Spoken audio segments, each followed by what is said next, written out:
എന്തുണ്ട് വിശേഷം? എല്ലാവർക്കും സുഖം തന്നെയല്ലേ? ഞാനിവിടെ സുഖമായിരിക്കുന്നു. അപ്പോൾ നമ്മളിന്ന് ചെയ്യാൻ പോകുന്നത് വളരെ സ്വാദിഷ്ടമായ ഒരു ചിക്കൻ റെസിപ്പിയാണ്. ചിക്കൻ ചുക്ക. പേര് കേൾക്കുമ്പോൾ നിങ്ങൾ എന്ത് സംഭവം വിചാരിക്കും? ഒരുപാട് പേര് കഴിച്ചിട്ടുള്ള റെസിപ്പി ആയിരിക്കും അല്ലേ അത്? അപ്പൊ പല രീതിയിൽ നമുക്ക് ഉണ്ടാക്കാം. അപ്പൊ ഇതിന്റെ ഒറിജിനൽ എനിക്ക് അറിയില്ല, ഏത് ദേശവാസിയാണെന്ന് എനിക്ക് അറിയില്ല.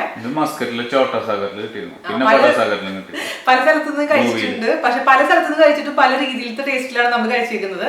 അപ്പൊ ഞാൻ ഒരുപാട് പ്രാവശ്യം പരീക്ഷിച്ച് നോക്കിയിട്ട് നമ്മുടെ രീതിയിലോട്ട് കൊണ്ടുവന്നുള്ള റെസിപ്പിയാണ്. അപ്പോൾ ഒരു കേരള ചൊവ്വയുടെ അതേസമയം വേറെ രീതിയിലും എല്ലാം കൂടി ഒരു മിക്സ് ആൻഡ് മാച്ച് ആയിട്ടുള്ള ഒരു റെസിപ്പിയാണ് കേട്ടോ. അപ്പൊ നിങ്ങൾ ട്രൈ ചെയ്ത് നോക്കൂ. പിന്നെ ഞാൻ ആ റെസിപ്പിയിൽ പറഞ്ഞിട്ടുണ്ട്, പ്രത്യേകിച്ച് എടുത്ത് പറയാൻ വീണ്ടും ഞാൻ ആഗ്രഹിക്കുന്ന ഒരു കാര്യം എന്താണെന്ന് വെച്ച് കഴിഞ്ഞാൽ അതിൽ നമ്മൾ ഉപയോഗിക്കുന്ന ടൊമാറ്റോന്റെ ഗുണം അനുസരിച്ചിരിക്കും നമ്മുടെ കറിയുടെ ടേസ്റ്റ്. അപ്പൊ നല്ല പഴുത്ത അധികം പുളിയില്ലാത്ത ടൊമാറ്റോ ആണ് ഇതിൽ യൂസ് ചെയ്യേണ്ടത്. അത് പ്രത്യേകിച്ച് ശ്രദ്ധിക്കുക. ആ കാര്യം മാത്രം ശ്രദ്ധിച്ചു കഴിഞ്ഞാൽ അടിപൊളിയായിട്ടുള്ള ചിക്കൻ ചുക്ക നമുക്ക് ഉണ്ടാക്കിയെടുക്കാൻ പറ്റും. അപ്പൊ എല്ലാവരും തയ്യാറാക്കി നോക്കുക. അതിനുശേഷം എൻ്റെ അടുത്ത അഭിപ്രായം പറയാൻ മറക്കരുത്. അപ്പോൾ ഒട്ടും താമസിയാണ് നമുക്ക് എങ്ങനെയാണ് സ്വാദിഷ്ടമായ ചിക്കൻ ചുക്ക തയ്യാറാക്കാം എന്ന് നോക്കിയിട്ട് വരാം. ഓക്കെ,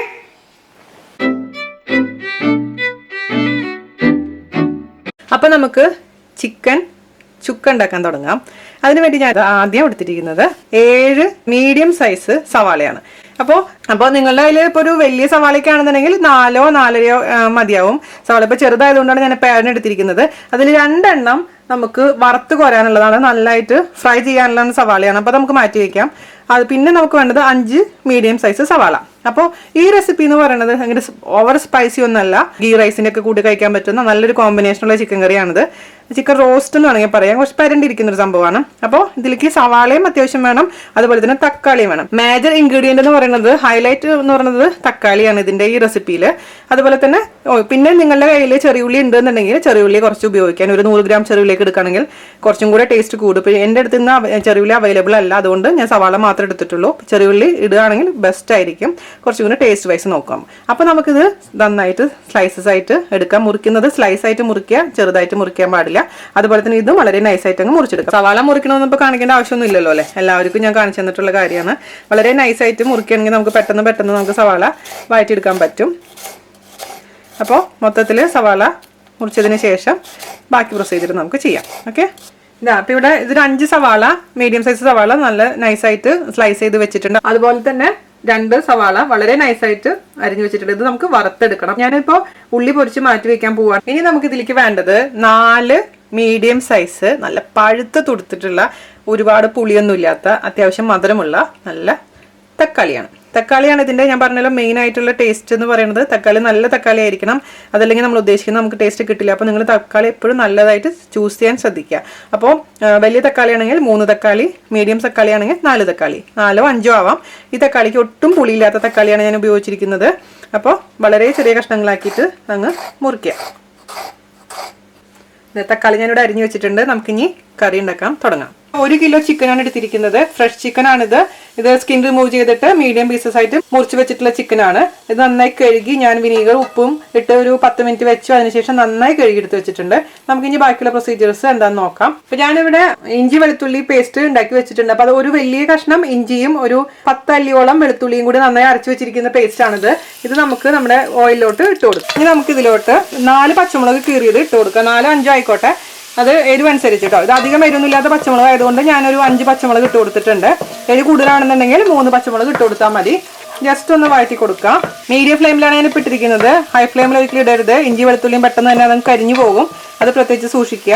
അതിലേക്ക് കുറച്ച് കറിവേപ്പില ഞാനായിട്ട് ഇട്ട് കൊടുക്കാം. വേണമെങ്കിൽ മുറിച്ചിട്ടാലും കുഴപ്പമില്ല. ജസ്റ്റ് ഇതിന്റെ പച്ചമണം മാറുന്ന സമയത്ത് വേണം നമുക്ക് ഇതിലോട്ട് കട്ട് ചെയ്ത് വെച്ചിരിക്കുന്ന സവാള ചേർത്ത് കൊടുക്കാൻ. സവാളയും ചെറിയുള്ളി ഉണ്ടെങ്കിൽ ചെറിയുള്ളിയും രണ്ടും ഒരുമിച്ച് ചേർത്ത് കൊടുത്തോളൂ. അപ്പം നിങ്ങളുടെ കയ്യിൽ ഉണ്ടെന്നുണ്ടെങ്കിൽ ഒരു 100 ഗ്രാം ചെറിയുള്ളിയും കൂടി എടുത്ത് ചെറുതാക്കി കട്ട് ചെയ്തിട്ടോളൂ കേട്ടോ. അപ്പോൾ അതിനനുസരിച്ച് സവാളയുടെ എണ്ണം കുറയ്ക്കാൻ മറക്കരുത്. ഞാനിവിടെ മീഡിയം സൈസ് സവാള ആയതുകൊണ്ടാണ് 5 എടുത്തിരിക്കുന്നത്. വലുതാണെന്നുണ്ടെങ്കിൽ 3 എടുത്താൽ മതിയാവും. ഓക്കെ, 3 4 എടുക്കണം. ചെറുതായിട്ട് പച്ചമുളകൊക്കെ മാറി തുടങ്ങിയിട്ടുണ്ട്.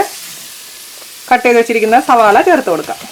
സവാളയും തക്കാളിയും വേണം അത്യാവശ്യത്തിന് കേട്ടോ. ഈ റോസ്റ്റിന് അത്യാവശ്യം ഇതിലേക്ക് ഉപ്പിട്ട് കൊടുക്കുക. ഉപ്പിടുന്ന എപ്പോഴും സൂക്ഷിക്കുക.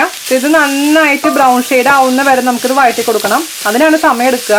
അതുപോലെ തന്നെ തക്കാളി ഒന്ന് കുക്ക് ചെയ്യുമ്പോഴും സമയം പിടിക്കും. ഈ റെസിപ്പി എന്താ പറയുക, നമ്മുടെ മലയാളികൾക്ക് മാത്രമല്ല കേട്ടോ, എല്ലാവർക്കും ഒരുപോലെ ഇഷ്ടപ്പെടുന്നൊരു ഡിഷാണ്. കാരണം എന്താണെന്നറിയാമോ, ഞാൻ ബ്രിട്ടീഷ് എയർവേസിലായിരുന്നു വർക്ക് ചെയ്തുകൊണ്ടിരുന്നത്. 13 വർഷം ബ്രിട്ടീഷ് എയർവേസിലായിരുന്നു. അങ്ങനെ 2012 ബ്രിട്ടീഷ് എയർവേസിൽ നിന്ന് പോകുന്ന സമയത്ത് സെൻഡ് ഓഫ് പാർട്ടി കൊളീഗ്സിനൊക്കെ കൊടുത്തിട്ടുണ്ടായിരുന്നു. അപ്പോൾ ഞാനാണ് വീട്ടിൽ നിന്ന് ഭക്ഷണമൊക്കെ ഉണ്ടാക്കി കൊടുത്തു വിട്ടിട്ടുണ്ടായിരുന്നത്. അപ്പോൾ ഞാൻ കൊടുത്തു വിട്ടിരുന്ന ഒരു ഐറ്റം ഇതായിരുന്നു. നമ്മൾ ഗീ റൈസിൻ്റെ കൂടെ കോമ്പിനേഷനായിട്ട് ചിക്കൻ ചുക്കയായിരുന്നു. ഒരുപാട് പേർക്ക് ഇഷ്ടപ്പെട്ടു. ഒരുപാട് പേര് ഞാനോട് പേഴ്സണലി വിളിച്ച് ഇതിൻ്റെ റെസിപ്പിയൊക്കെ ചോദിച്ചിട്ടുണ്ടായിരുന്നു. പിന്നെ നമ്മുടെ അമ്മമ്മയുടെ സ്പെഷ്യൽ പ്രോൺസ് റോസ്റ്റ്, അതുപോലെ തന്നെ പിങ്ക് പാലട പായസം, കുക്കർ പായസം, ഇതൊക്കെയായിരുന്നു ഹിറ്റായിരുന്നത്. അന്ന് ബ്ലോഗിൻ്റെ ലിങ്കൊക്കെ ഞാൻ കൊടുത്തിട്ട് ഞാൻ്റെ കൊളീഗ്സൊക്കെ എല്ലാവരും ഉണ്ടാക്കി നോക്കിയിട്ട് എന്നെ പേഴ്സണലി വിളിച്ച് അഭിപ്രായം പറഞ്ഞിട്ടുള്ളൊരു റെസിപ്പീസ്. അപ്പോൾ നിങ്ങളിതും ട്രൈ ചെയ്ത് നോക്കുക. ഞാൻ ആ സവാള വറുത്തതും ഓയിലിൽ തന്നെയാണ് കേട്ടോ, സൺഫ്ലവർ ഓയിലാണ് വറുത്തിരിക്കുന്നത്. അതേപോലെ തന്നെ സവാളയിൽ ഒരല്പം പഞ്ചസാരയും കൂടെ മിക്സ് ചെയ്തതിന് ശേഷം വറുത്ത് കഴിഞ്ഞാൽ നമുക്ക് പെട്ടെന്ന് തന്നെ വറുത്തെടുക്കാൻ പറ്റും. അതുപോലെ തന്നെ ക്രിസ്പി ആയിട്ട് വറുത്തെടുക്കാനും പറ്റും. ഒരുപാട് പേര് എൻ്റെ അടുത്ത് ടിപ്പ് ചോദിച്ചിട്ടുണ്ടായിരുന്നു. ഞാനിപ്പോൾ അങ്ങനെ ചെയ്യുന്നത്. പിന്നെ മാത്രമല്ല, നമ്മൾ മുറിക്കുമ്പോൾ വളരെ നൈസായിട്ട് മുറിക്കുകയാണെങ്കിൽ തന്നെ പെട്ടെന്ന് തന്നെ അങ്ങ് പൊരിച്ചെടുക്കാൻ എളുപ്പമായിരിക്കും. തലശ്ശേരി ബിരിയാണിയിൽ കാണിച്ചിട്ടുണ്ട് എങ്ങനെയാണ് സവാള പൊരിക്കേണ്ടതെന്നുള്ള കാര്യം. അതുകൊണ്ടാണ് പിന്നെ ഞാൻ ഇതിൽ വീണ്ടും എടുത്ത് കാണിക്കാതിരുന്നത് കേട്ടോ. ബ്രൗൺ ഷെയ്ഡ് ആയിട്ടില്ലെങ്കിൽ എന്താണെന്ന് അറിയാമോ, നമ്മൾ ഉദ്ദേശിക്കുന്ന ടേസ്റ്റ് കിട്ടില്ല. കാരമലൈസ്ഡ് ആയിട്ടുള്ളൊരു ഓണിയൻ ആയിട്ടുണ്ടെങ്കിലാണ് ആ ഗ്രേവിക്ക് നല്ല ടേസ്റ്റ് ഉണ്ടാവുക. അതുകൊണ്ടാണ് നമ്മൾ കുറച്ച് സമയം ചിലവായാലും കുഴപ്പമില്ല എന്ന് പറഞ്ഞാൽ ഞാൻ ഈ സവാള ഇത്രയും ബ്രൗൺ ഷെയ്ഡ് ആക്കാൻ നിൽക്കുന്നത് കേട്ടോ. കണ്ടോ എന്തോരം സവാള നമ്മൾ ഇട്ടുണ്ടായിരുന്നത്. ഇപ്പോൾ നോക്കിയേ, വഴണ്ട് വന്നപ്പോൾ വളരെ കുറച്ചായിട്ട് മാറി. അപ്പോൾ നല്ല കളർ വരുന്ന വരെ നമുക്കിതങ്ങ് വഴറ്റണം. ഗോൾഡൻ കളറൊക്കെ വന്നിട്ടുണ്ട്. ഇത് മതി. നമുക്കിനി തീ കുറച്ചതിന് ശേഷം, അല്ലെങ്കിൽ തീ ഓഫ് ചെയ്തോ, പൊടികളിട്ടതിന് ശേഷം തീ ഓൺ ചെയ്താൽ മതി, അതാണ് നല്ലത്. നമുക്കിനി ഇതിലേക്ക് ആവശ്യത്തിനുള്ള മസാല പൗഡേഴ്സൊക്കെ ഇട്ട് കൊടുക്കണം. അതിന് വേണ്ടിയിട്ട് ആദ്യമായിട്ട് ഇതിൽ മഞ്ഞൾപ്പൊടി ഇടുമ്പോൾ സൂക്ഷിക്കണം. ഒരുപാട് മഞ്ഞൾപ്പൊടി ഇടാൻ പാടില്ല. ഞാനൊരു 2 നുള്ളു മഞ്ഞൾപ്പൊടി ഇട്ട് കൊടുത്തിട്ടുള്ളൂ. പിന്നെ ഇതിലേക്ക് വേണ്ടത് നല്ല എരിവുള്ള മുളക് പൊടി, അതായത് നല്ല മുളക് പൊടി 1/2 ടീസ്പൂൺ കണക്കാണ് പറയുന്നത്, 1/2 ടീസ്പൂൺ ഇടുന്നുള്ളൂ. അതുപോലെ തന്നെ പിന്നെ വേണ്ടത് കാശ്മീരി മുളക് പൊടിയാണ്. അധികം എരിവില്ലാത്ത ഡിഷ് ആയതുകൊണ്ട് കാശ്മീരി മുളക് പൊടി, പക്ഷെ കളറിന് വേണ്ടിയിട്ട് 1/2 ടീസ്പൂൺ കേട്ടോ. ചെറിയ സ്പൂണിൽ 1/2 ടീസ്പൂൺ. ഞാൻ ഓഫ് ചെയ്തിരിക്കുകയാണത്. പിന്നെ നമുക്ക് ഇതിലേക്ക് വേണ്ടത് 1 ടേബിൾ സ്പൂൺ മല്ലിപ്പൊടി, പിന്നെ 1/2 ടീസ്പൂൺ ഗരം മസാല. വീട്ടിൽ പൊടിച്ച ഗരം മസാലയാണ്. നമ്മുടെ ഗരം മസാല വീഡിയോ നോക്കാൻ മറക്കരുത്. ഇനി ചെറിയ തീയിലോട്ട് മാറ്റിയതിന് ശേഷം എല്ലാം കൂടി നന്നായിട്ട് അങ്ങ് മിക്സ് ചെയ്ത് വഴറ്റി പൊടികളുടെയൊക്കെ പച്ചമണം മാറുന്ന വരെ അങ്ങ് വഴറ്റിയെടുക്കാം. അത് ഇമ്പോർട്ടൻ്റ് ആയിട്ടുള്ള സ്റ്റെപ്പാണ്. നമ്മളിപ്പോൾ ചില ഫുഡൊക്കെ കഴിക്കുമ്പോൾ ആ മല്ലിയുടെ കുത്തൊക്കെ ഭയങ്കരമായിട്ട് അങ്ങ് നമുക്ക് മുന്നോട്ട് നിൽക്കും. അപ്പോൾ ഈ വഴറ്റാത്തത് കൊണ്ടാണ് അത് മല്ലിയുടെ മണമൊക്കെ പുറത്തേക്ക് വരുന്നത്. അതുകൊണ്ട് ഈ എണ്ണയിലിട്ടിട്ട് സവാളയുടെ കൂടെ ഇട്ടിട്ട് പൊടികൾ നന്നായി വഴറ്റിയതിന് ശേഷം മാത്രം അതിലേക്ക് തക്കാളി ചേർത്ത് കൊടുക്കാൻ പാടുള്ളൂ. നമ്മുടെ ചുക്ക എന്ന് പറഞ്ഞ് സെർച്ച് ചെയ്ത് കഴിഞ്ഞാൽ നിങ്ങൾക്ക് ഒരുപാട് റെസിപ്പീസ് കിട്ടും. അപ്പം ഞാനിങ്ങനെ ഒരുപാട് ട്രൈ ചെയ്ത് അങ്ങനെ ഈ ഒരു റെസിപ്പിയിൽ എത്തിപ്പെട്ടതാണ്. ഞാൻ പറഞ്ഞില്ല, എൻ്റെതായ മാറ്റങ്ങളൊക്കെ ഞാൻ വരുത്തി. അപ്പം ഇതൊന്ന് ട്രൈ ചെയ്ത് നിങ്ങൾ നോക്കൂ കേട്ടോ. എന്തായാലും ഇഷ്ടപ്പെടുന്ന തന്നെയാണ് ഞാൻ വിശ്വസിക്കുന്നത്. ഗീ റൈസിൻ്റെ കൂടെ ബെസ്റ്റ് കോമ്പിനേഷനാണ്, പറയാതിരിക്കാൻ പറ്റത്തില്ല. ബിരിയാണിയുടെ കൂടെ നല്ലതാണ്, പക്ഷേ ഗീ റൈസാണ് ഞാൻ പ്രിഫർ ചെയ്യുന്നത്. പിന്നെ ബ്രെഡിൻ്റെ, ചപ്പാത്തിയുടെ കൂടെയും അതുപോലെ തന്നെ നാണിൻ്റെ കൂടെയും ഒക്കെ ഭട്ടൂരയുടെ കൂടെയൊക്കെ പറ്റുന്ന നല്ലൊരു ഡിഷാണിത്. അപ്പോൾ ഏകദേശം ഇതിൻ്റെ പച്ചമുളകൊക്കെ മാറിയിട്ടുണ്ട് കേട്ടോ. നമ്മൾ ചേർത്തിരിക്കുന്ന പൊടികളുടെയൊക്കെ നമുക്കിതിലോട്ട് അരിഞ്ഞു വെച്ചിരിക്കുന്ന തക്കാളി ചേർത്ത് കൊടുക്കുക. ഞാൻ പറഞ്ഞ പോയിന്റ് പ്രത്യേകിച്ച് ശ്രദ്ധിക്കുക. ഒരുപാട് പുളിയുള്ള തക്കാളിയാണ് എന്നുണ്ടെങ്കിൽ അധികം തക്കാളി ഇടണ്ട. പിന്നെ മാത്രമല്ല, ഒരു ടിപ്പുണ്ട്, അധികം പുളിയാണെങ്കിൽ ഒരു തരി പഞ്ചസാര ചേർത്ത് കൊടുത്തു കഴിഞ്ഞാൽ ആ പുളി ഒന്ന് ന്യൂട്രലൈസ് ചെയ്ത് പൊക്കോളും. പക്ഷേ ഇതിലിപ്പോൾ ഞാൻ ചേർത്തിരിക്കുന്ന തക്കാളി വളരെ നല്ല തക്കാളി ആയതുകൊണ്ട് ഞാനിപ്പോൾ കൂടുതൽ ചേർത്ത് കൊടുത്തിരിക്കുന്നതാണ് കേട്ടോ. തക്കാളിയുടെ ഒരു ഗ്രേവിയാണ് ഏറ്റവും ഇതിൻ്റെ ടേസ്റ്റ് എന്ന് പറയുന്നത്. അപ്പോൾ നമുക്ക് ഇനി ഇത് അടച്ച് വെച്ചിട്ട് മീഡിയം ഫ്ലെയിമിലോട്ട് മാറ്റിയതിന് ശേഷം അടച്ച് വെച്ചിട്ട് ഈ തക്കാളി നന്നായിട്ട് അങ്ങ് കുക്ക് ചെയ്തെടുക്കണം. ഇടയ്ക്ക് ഇളക്കി കൊടുക്കാൻ മറക്കരുത്. നമ്മുടെ ടൊമാറ്റോ നന്നായി വെന്തിട്ടുണ്ട്. എന്നാൽ പോലും ഇതിലേക്ക് നമുക്ക് ഇനി ഒരു 1/2 ഗ്ലാസ് ചൂടുവെള്ളം ഒഴിച്ച് കൊടുത്തതിന് ശേഷം ഒന്ന് തിളപ്പിച്ച് എടുക്കണം. ഈ ടൊമാറ്റോ നന്നായി വെന്ത് ഓയിൽ തെളിയുന്ന വരെ നമുക്ക് കുക്ക് ചെയ്യണം. അത് ഇമ്പോർട്ടൻ്റ് ആണ്. അല്ലെങ്കിൽ ടൊമാറ്റോയുടെ പച്ചച്ചുവ നമ്മുടെ ചിക്കനിൽ ഉണ്ടാവും. അത് ഉണ്ടാവാൻ പാടില്ല. ചൂടുവെള്ളം തന്നെ ഒഴിക്കണം, പച്ചവെള്ളം ഒഴിക്കരുത്. പിന്നെ ചെയ്തത് വീണ്ടും നമുക്ക് പ്രോസസ്സ് വീണ്ടും തുടങ്ങേണ്ടി വരും. ആദ്യം തൊട്ട് തന്നെ പച്ചവെള്ളം ചൂടാവാൻ നിൽക്കണം. അപ്പോൾ ചൂടുവെള്ളം ഒഴിച്ച് കൊടുത്തു കഴിഞ്ഞാൽ പെട്ടെന്ന് തന്നെ ഗ്രേവി ശരിയായിക്കോളും. ഇത് നന്നായിട്ട് അങ്ങ് തിളക്കട്ടെ. ഈ സമയത്ത് നമുക്കിതിൻ്റെ ടേസ്റ്റ് ഒന്ന് നോക്കണം. ഉപ്പൊക്കെ കുറവാണെന്നുണ്ടെങ്കിൽ ഉപ്പ് ഇടാൻ മറക്കരുത്. എല്ലാം പാകമാണ് കേട്ടോ, പക്ഷെ ഉപ്പ് മാത്രം കുറച്ച് കുറവാണ്. ഇപ്പോൾ ഇച്ചിരി മുന്നോട്ട് നിൽക്കണം കുറച്ച്, കാരണം ചിക്കൻ്റെ പീസസ് ഇടുമ്പോൾ ചിക്കനിലോട്ട് പിടിക്കേണ്ടതല്ലേ. അത് വിചാരിച്ചിട്ട് ഉപ്പ് കൂടുതലങ്ങ് വാരിയിടരുത് കേട്ടോ. ഉപ്പ് എപ്പോഴും ഇടുമ്പോൾ സൂക്ഷിക്കുക. പിന്നെ ഞാൻ പറഞ്ഞ പോലെ ഇപ്പോൾ ഈ ടേസ്റ്റ് ചെയ്ത് നോക്കുന്ന സമയത്ത് പുളി കൂടുതലാകും ഫീൽ ചെയ്യുകയാണെങ്കിൽ ഒരല്പം, ആരോടും പറയണ്ട, ശർക്കര അല്ലെങ്കിൽ പഞ്ചസാര ഇട്ട് കൊടുക്കാം. നമ്മൾ തമ്മിൽ സീക്രട്ടാണ് കേട്ടോ, ആരോടും വിളിച്ചൊന്നും പറയരുതേ ചങ്ങാതിമാരെ. സാറിന് എല്ലാവരും എന്നെ ശരിയാക്കും. ഇത് വീണ ചേച്ചി കാരണം അല്ലെങ്കിലേ ജീവിക്കാൻ പറ്റാത്തൊരവസ്ഥയാണ്. ഇനിയിപ്പോൾ ഇതും കൂടി ആയി കഴിഞ്ഞാൽ പിന്നെ പറയണ്ട. അപ്പോൾ ഇത് നന്നായിട്ട് അങ്ങ് തിളക്കട്ടെ. അതിന് ശേഷം വേണം നമുക്ക് ഇതിലേക്ക് ചിക്കൻ്റെ പീസസ് ചേർത്ത് കൊടുക്കാം കേട്ടോ. ഹൈ ഫ്ലെയിമിൽ വെച്ചോളൂ കേട്ടോ. ഹൈ ഫ്ലെയിമിൽ വെച്ച് കഴിഞ്ഞാൽ പെട്ടെന്ന് തന്നെ ആയി കിട്ടിക്കോളും. പിന്നെ ഇടയ്ക്കിടയ്ക്ക് ഇളക്കി കൊടുക്കാൻ മറക്കരുത്. താഴെ പിടിക്കാൻ പാടില്ല. നോൺ സ്റ്റിക്ക് ആണെങ്കിൽ കുഴപ്പമൊന്നുമില്ല, എന്നാൽ പോലെ ഇളക്കി കൊടുക്കണം. ഹൈ ഫ്ലെയിമിൽ വെക്കുമ്പോൾ അതാണ് ഒരു ബുദ്ധിമുട്ട്. നമ്മൾ ശ്രദ്ധിച്ചില്ലെങ്കിൽ പെട്ടെന്ന്. പക്ഷേ ഓൾറെഡി വെന്തിട്ടുള്ള ടൊമാറ്റോ ആയതുകൊണ്ടാണ് ഞാൻ ഹൈ ഫ്ലെയിമിൽ വെക്കാൻ പറയുന്നത് കേട്ടോ. 5 മിനിറ്റോളം ഞാനിപ്പോൾ ഇത് കുക്ക് ചെയ്ത് കൊടുത്തിട്ടുണ്ട് കേട്ടോ. തുറന്നതിന് ശേഷം നന്നായിട്ട് അങ്ങ് കുക്കായിട്ടുണ്ട്. നമുക്കിനി ഇതിലോട്ട് എന്താ ചെയ്യേണ്ടതെന്ന് അറിയാമോ? നമ്മൾ ഫ്രൈ ചെയ്ത് വെച്ചിട്ടില്ലേ സവാള, അതിൻ്റെ പാതി എടുക്കുക, എന്നിട്ട് ഇട്ട് കൊടുക്കുക. കൈ കൊണ്ടൊന്ന് ഞരടി ഇട്ട് കൊടുത്തോളൂ. പിന്നെ നമുക്ക് ഇട്ട് കൊടുക്കേണ്ടത് 1 ടീസ്പൂണോളം ചതച്ച കുരുമുളക് കേട്ടോ. ഞാനിപ്പോൾ പൊടിച്ച് വെച്ചിട്ടതാണ്. ചതച്ചത് വേണം, ഒരുപാട് പൊടി വേണ്ട. നമുക്കത് മിക്സ് ചെയ്ത് കൊടുക്കാം. നമുക്കിനി ഇതിലോട്ട് കഴുകി വെച്ചിരിക്കുന്ന ചിക്കൻ്റെ പീസസ് ഇട്ട് കൊടുക്കാം. നന്നായി അങ്ങ് മിക്സ് ചെയ്ത് കൊടുക്കുക. ഇത് കുറച്ച് നേരം അടച്ച് വെച്ച് വേവിക്കുക, മീഡിയം ഫ്ലെയിമിൽ ഇട്ടതിന് ശേഷം.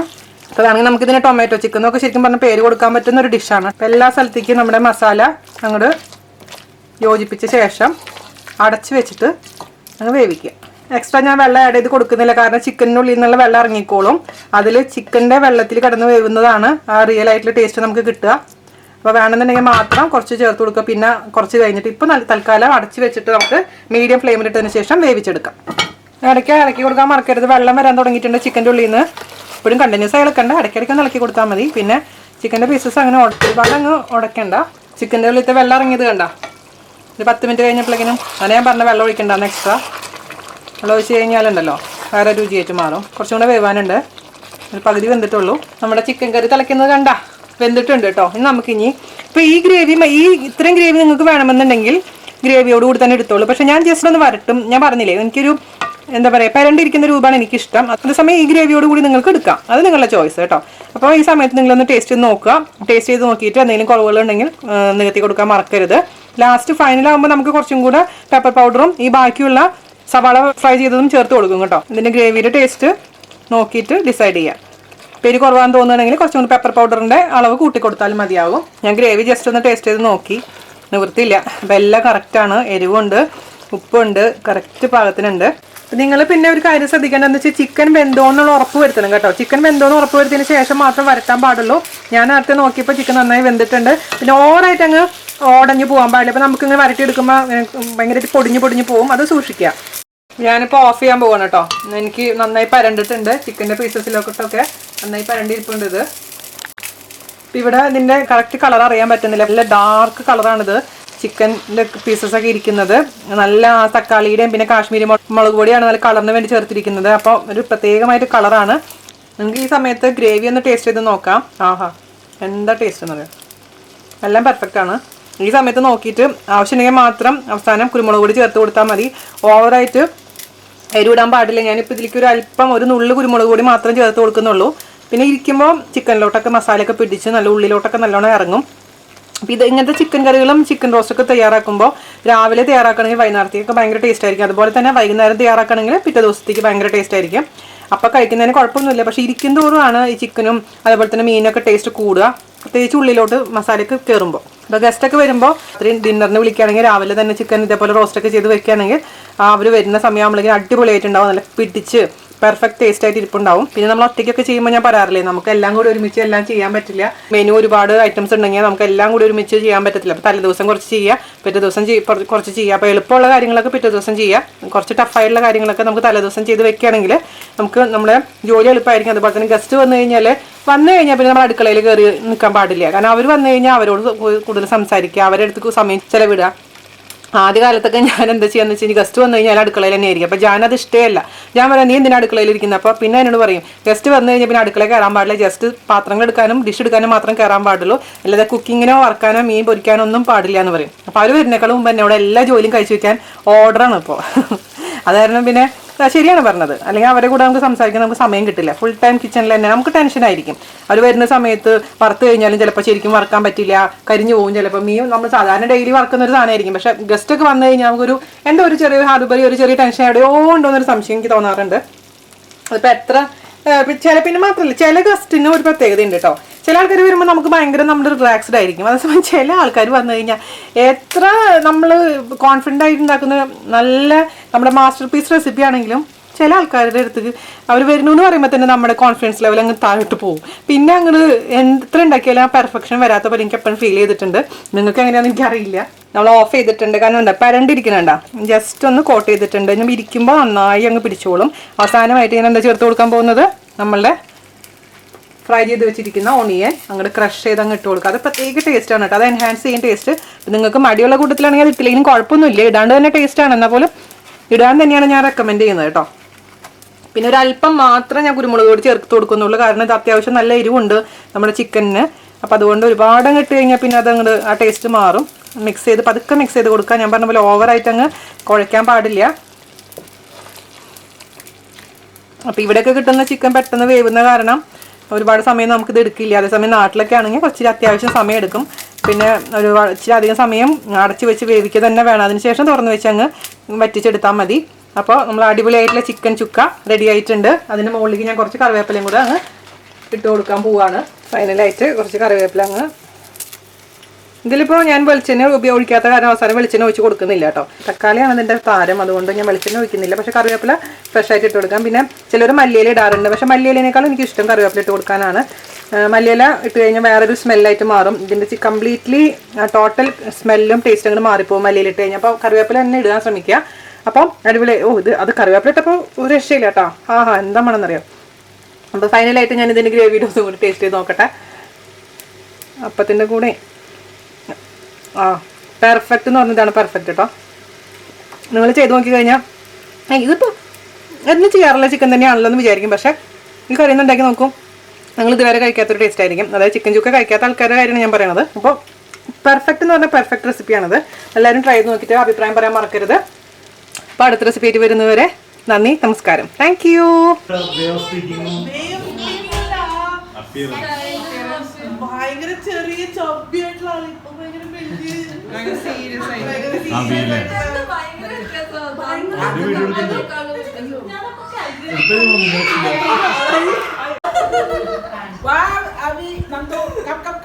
നമുക്ക് ഇവിടെ നിന്നൊരു സെൽഫി എടുത്താലോ?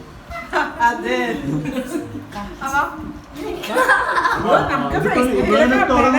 ഫാൻസിന്റെ കാണിച്ചു കൊടുക്കാനുള്ളത് എവിടേക്ക് നോക്കണ്ടേ?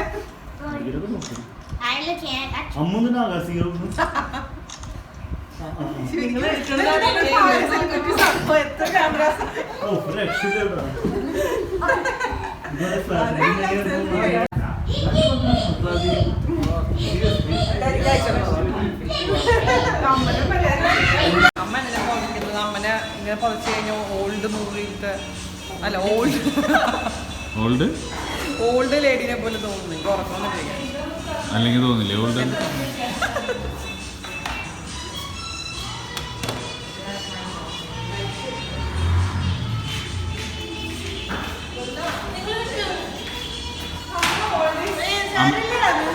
അമ്മിമോനും കറിക്ക് യങ്സ്റ്റേഴ്സ്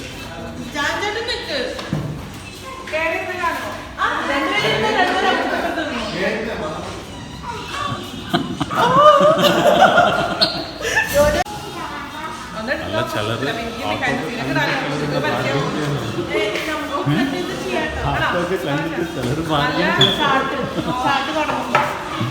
അപ്പൊ എനിക്ക് കറക്റ്റ് ആയിട്ടൊരു ഇതും കിട്ടും.